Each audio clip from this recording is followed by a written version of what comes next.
Pocket FM. To unlock all the episodes, click the link in bio. Mr. Williams, thanks to your skill, you've given me and my men a new lease on life. From now on, you can count on our loyalty, Marshall said sincerely. There's no need for that. As long as you stay out of my way, we'll be fine. He really didn't want to have anything to do with the Alliance now that he knew about its violent and sinister reputation. Before we go, I have some advice for you. You have an unusual skill that's highly valued by some very rich and powerful individuals. The ability to make these herbal supplements could draw attention from the wrong people. He continued in a very serious tone. In order to get their hands on your methods, they would be willing to use any means necessary. You have to think of your family. Make sure that you're well protected. Otherwise, you may end up in the hands of some vile people. Marshall suddenly stopped and said to Kevin ominously, Mr. Williams, please think about it carefully. Kevin frowned when he heard this. If Marshall was trying to scare him, he was doing a good job. Kevin had gotten a taste of what was going on behind the scenes in business, politics, and the criminal underworld. He had to do something to keep Lily and their family safe. Thank you for your advice, Kevin said appreciatively. I'm glad you're going to listen to me, Marshall said candidly. Now I'll take my men to get more of the black fruit for you. After he said this, Marshall headed out the door. Kevin returned to the dining room and saw that Lily, Rachel, and Phoebe were still tied up. Are you okay? He asked them anxiously. Kevin, what's going on? Who were those men? Lily asked curiously. Nothing to worry about. They were looking for the wrong person, but I straightened it all out, Kevin said calmly. Before Kevin had a chance to untie the three women, they all heard the sound of the front door opening. It was Truman Anderson, Phoebe's father. He stood in the doorway with a shocked expression on his face. Kevin, what are you doing here? Then, as he looked over and saw his daughter and the other two women tied up with belts, Truman became infuriated. What the hell is going on here? Truman shouted at the top of his lungs. Truman, this isn't what it looks like, Kevin tried to explain. It's not what it looks like, Truman thundered. What the hell do you think it looks like? Kevin tried to answer, but he had no idea what to say. How could you do something like this to my daughter? Truman yelled as he threw his briefcase at Kevin. Lily wanted to explain that this wasn't Kevin's fault, but Truman wouldn't listen to anyone. He was so furious. Phoebe tried to stand up so she could explain what had happened, but because she had been tied up for so long, her legs had gotten numb. As she tried to get up, she winced and cried out in pain. This only made Truman even angrier. He raised his trembling hand and pointed at Kevin, growling, I can't believe I trusted you to work in my company. Please, this is all a misunderstanding, Kevin explained as he helped Truman to sit down on the sofa. Then he immediately went over to the three women and undid the belts that were still tied around their wrists and ankles. Kevin felt that it was hopeless to try to explain, so he just took Lily and Rachel and left the house. Truman was still trying to catch his breath. He turned to his daughter and asked her, Phoebe, tell me honestly, did Kevin do this? Dad, what are you talking about? You've really misunderstood what happened, Phoebe reassured him. After taking a moment to catch his breath and compose himself, Truman finally said, Phoebe, I only know what I saw. Dad, can you please listen to my explanation? A bunch of hoodlums broke through the front door while we were making lunch. They tied us up and tried to beat up Kevin. He was about to explain the rest to us when you came in. But believe me, it wasn't Kevin's fault. Truman still wasn't convinced, but he trusted his daughter.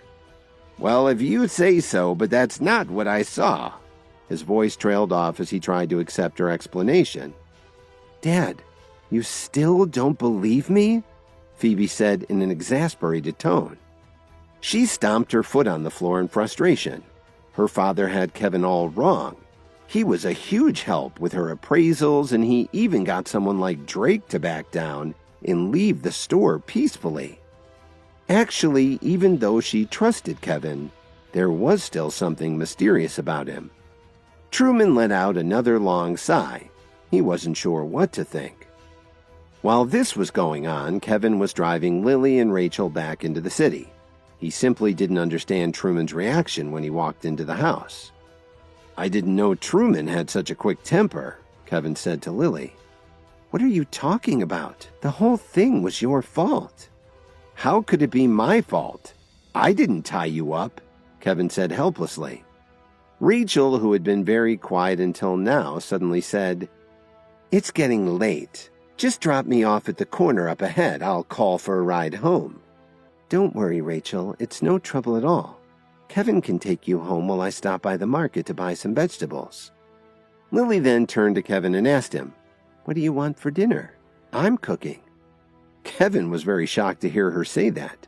They'd been married for almost 3 years and he couldn't remember when Lily had ever offered to cook. This put Kevin in a good mood and he quickly headed for the market. When they got there, Kevin said to Lily, "Wait for me here after you're done. I'll pick you up right after I drop Rachel off." When Lily was there, Rachel always felt a little more at ease, but when she was alone with Kevin, she immediately clammed up, unsure how to act.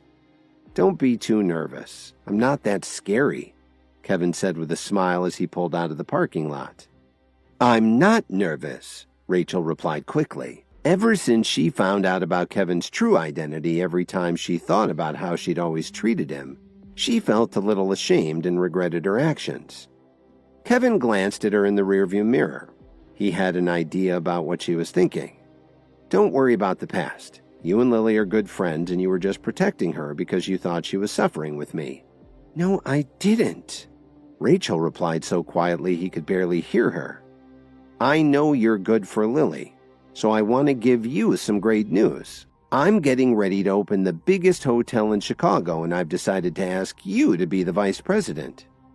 "Really?" Rachel replied excitedly. "Of course it's true, but I need to know soon, so please don't take too long to decide." He'd already made an agreement with Mitchell Cook. The two of them were going to join forces and go into the food and beverage industry in Chicago. "Just don't disappoint me, and if you accept my offer, I'll give you 3 times the industry standard." Rachel was dumbfounded and stammered. "Am I dreaming? You really want me to be the vice president?" "There's only one condition. I want you to help me keep an eye on Lily.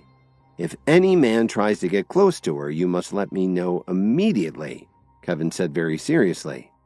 "I won't let you down," Rachel replied excitedly. At that very moment, at the Jones mansion, Grandma Jones was sitting with the top members of the family. She looked despondent. "I called everyone here today to discuss something that's very important for our future. Lily now has a controlling share in our company. Does anyone have an idea what we can do about this?" Grandma Jones had been miserable ever since Tyler gave Lily 60% of the company's shares. Lily had instantly replaced her as the most important member of the family. But what could Grandma do about it? "Grandma, you can talk to Lily nicely and ask her to give you some of her shares," Jason said with an evil smile. "Even if she gave me 10%, she would still have half the shares." "Don't worry. When Lily signs the transfer paperwork, we can slip another document underneath the contract." Before Jason finished speaking, they all knew what he meant. It was devious, but it might work. "Grandma, don't forget that Tyler Dawn gave Lily an import-export company." This was actually what Jason hated the most. He really didn't know why Tyler had been so generous to Lily. Grandma Jones perked up when he said this. If she could get back the company shares, she could start another company and finally put the Jones family back on top. 5 days later, in the CEO's office of Williams Media, Kevin looked intently at the documents on his desk. "Mr. Williams, as soon as the market opens this morning, our company's shares are expected to drop by 20%. "What's behind this?" Kevin asked as he looked at the documents and then at his computer screen. "About 3 days ago, someone started to manipulate the shares of the largest companies in Chicago," Miss Wilson explained. Kevin sat back slowly in his chair and muttered, "I can't believe they were able to set this up in just a few days. It must have taken a lot of work." "Mr. Williams, do you know what happened?" Miss Wilson asked in surprise. Ever since Kevin took over Williams Media, he hadn't been very active in his role as CEO. He had been busy with a lot of other things, from antique appraisals to herbal supplements. Miss Wilson helped to keep things going smoothly, as she always did. But Miss Wilson never thought that Kevin, who was hardly ever in his office, would know anything about the matter. Please go down to the first floor and wait. We'll have a few important visitors stopping by. Yes, sir. Since Kevin didn't give any more details than that, Miss Wilson naturally didn't dare to ask who they were. After she left, Kevin slapped his desk and took out his phone to make a call. Hello, Kevin. What's the matter? Uncle Thomas, you know very well what's the matter. There's no point in hiding it. That's right, Kevin. The Williams family did this. Why? You know perfectly well why we did this, Kevin. Your performance lately has made everyone unhappy. Your grandfather thinks that you're getting carried away. You need something to bring you down to earth and keep you from following the wrong path. This is for your own good. How can you even say that? Aren't you afraid that I'll take back the $3 billion that I lent the family? Kevin, if you want your money back, I can transfer it to you right now. However, if you want to use it to save Williams Media, it won't work, Thomas said gravely. This is your grandfather's decision. I advise you to come back and apologize to your family. We can still work this out. It looked like Kevin didn't have any options left. Hi, Kevin here. If you're wondering what happens next, then stay tuned on the Pocket FM Universe channel for more episodes.